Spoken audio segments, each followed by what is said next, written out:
Bonsoir. Vous allez bien? Moi, je suis trop contente d'être là. Je suis vraiment trop contente. Moi, je viens de Bruxelles et je suis arrivée aujourd'hui à Paris et je suis trop heureuse, vraiment, avec ce temps, les terrasses remplies, tout ça. J'ai envie de tomber amoureuse. Il y en a qui sont amoureux de l'amour par applaudissement ici? Oui. On est toxique. Ok, trop bien. Non, moi, je suis amoureuse de l'amour. Vraiment, j'adore ça. Même s'il y a des déclarations d'amour dont je me serais passée dans ma vie, aujourd'hui à Paris, par exemple, j'ai pris le métro et il y a un truc qui s'est passé. Il y a un monsieur, il a fait pipi dans mon métro. Est-ce que c'est normal? Ok. Une fois, j'ai posé la question, quelqu'un m'a dit « Ça dépend de la ligne !» C'était lui. Pour vous donner un peu plus de contexte, parce que c'était une déclaration d'amour. D'abord, le monsieur, il est venu vers moi. Il m'a dit « Tu es très belle !» Et puis après, il allait au fond de la rame et il a fait pipi. Et après avoir fait pipi, il a fait...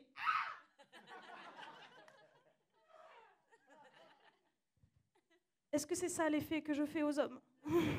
Je veux pas moi. Et puis qu'est-ce qu'il espérait, que je le présentais à mes parents, que je dise c'est passion, c'est peace and love? Ouais. En plus, moi j'ai une famille compliquée, je sais pas s'il l'aurait accepté. Moi, mon père, il est aristocrate, français, ma mère gueuse et belge.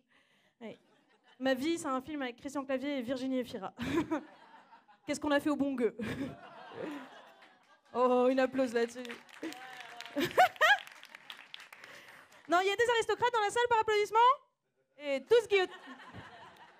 Vraiment? Tu viens plus au rallye? Non, ok. Trop drôle. Non, c'est une cousine, mais sinon on est tous guillotinés. Et peut-être tant mieux, parce que moi, à chaque dîner de famille, j'ai une tante qui rappelle qu'elle est pas raciste parce qu'une fois, pour Noël, elle a fait un couscous avec du riz. Elle a appelé ça un cassoulet oriental. J'ai un tonton aussi, c'est par l'homme de l'artiste. Il préfère l'homme. Il peut te lâcher des dingueries en dîner de famille du style. Non, mais moi, Gérard Depardieu, très mauvais acteur. Hein. Mais quel chic type. Je suis optimiste pour ma famille, mais je devrais pas. J'ai un cousin, je croyais qu'il était un peu plus progressiste. Puis après 2 verres au dernier dîner de famille, je me suis rendu compte qu'il avait l'alcool fasciste. Quand il s'endort en soirée, on lui dessine pas une moustache Hitler, on lui efface. Il adorerait que j'enlève cette blague de mon set, mais elle fait trop fureur. N'applaudissez pas le nazisme, je vous en supplie. Non. Je me rends bien compte que je fais de tâches dans cette famille. Vraiment, je fais de tâches. Genre, j'ai une dégaine de prof d'art plastique au bord du burn-out. Et en plus, je fais encore plus tâches depuis le dernier Noël, parce que pour la première fois, ma famille a enfin compris que je n'étais pas hétérosexuelle. Ouais. Ça leur a pris 28 ans. Vous aviez compris quand j'étais montée sur scène. Ils s'en sont rendus compte enfin, parce que pour la première fois, j'ai ramené une fille. Une famille, mon ex, c'était une femme. Et genre, j'étais trop contente, mais il y avait un chamboulement dans ma famille. Parce que j'ai vu mon père arriver comme d'habitude avec la dinde en disant « Ça, c'est pas de la volaille de PD, ça !» Et il m'a regardé. Et il a compris qu'il n'était plus seul. J'en veux à mon père, en même temps, je lui en veux pas. Il y a des trucs où je lui en veux pas parce que je me suis dit « Bon, c'est une question d'éducation, il va falloir le déconstruire, papa. » Bizarre comme phrase. Mais je lui en veux énormément parce que je suis pas le premier coming out de la famille et de loin pas le plus surprenant. Mon grand-père a fait son coming out homosexuel à 60 ans. 60 ans. Il avait 60 ans, moi j'avais 10 ans. C'est devenu toute son identité. C'est devenu toute la mienne. Moi, dans la cour de récré, je parlais que de ça. C'était mon petit truc en plus, quoi. Mon grand-père homo. Tu sais, il y en a, ils savaient se déboîter l'épaule. Moi, c'est mon grand-père qui se faisait déboîte.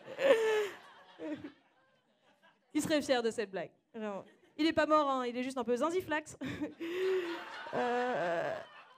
C'est le mot zinziflex qui a pété l'orchestre, quoi. C'est incroyable.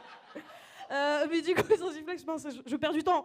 Mais parce que lui, en fait, il commence à avoir un Alzheimer et on atteint un nouveau stade étrange dans son Alzheimer. C'est qu'il commence à oublier qu'il est homosexuel. Je vous jure. Et pour rien arranger, il est dans la même maison de retraite que ma grand-mère, même s'ils ont divorcé il y a des années. Et ma grand-mère essaye de repécho mon grand-père. C'est plus une maison de retraite, le bail, hein. C'est une télé-réalité du 3e âge. Marié au dernier regard.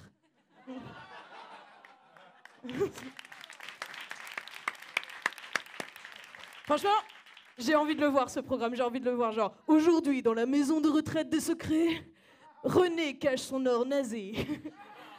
Marie-Ange tente de simuler sa mort pour toucher l'assurance vie.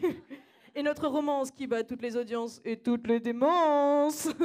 Viviane et Edmond. Edmond est homosexuel, Viviane est opportuniste. Découvrez leur histoire sur Retraité TV. Franchement, j'ai envie de le regarder. Ah, Retraité TV, ou comme on l'appelle en France, LCI. Ouais. Désolée, je sais que ça se fait pas de dire ça, que sa grand-mère est opportuniste, les grands-parents c'est censé être gentil, tout ça, mais ma grand-mère c'est une mauvaise personne. C'est vraiment une mauvaise personne. Elle a essayé de manipuler des gens toute sa vie. Et ouais. On l'aime tellement pas dans la famille que genre récemment elle a dû se faire amputer de la jambe parce que je sais pas, c'est une grosse conne.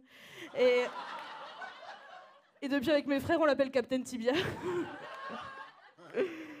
Oh là là, je me regarde s'il me reste encore un peu de temps. Non, il me reste plus de temps. Bah, je vais vous laisser sur Captain Tibia. Merci beaucoup, vous avez été super. Faites un maximum de bruit pour Lola Destienne. Et du bruit pour votre MC.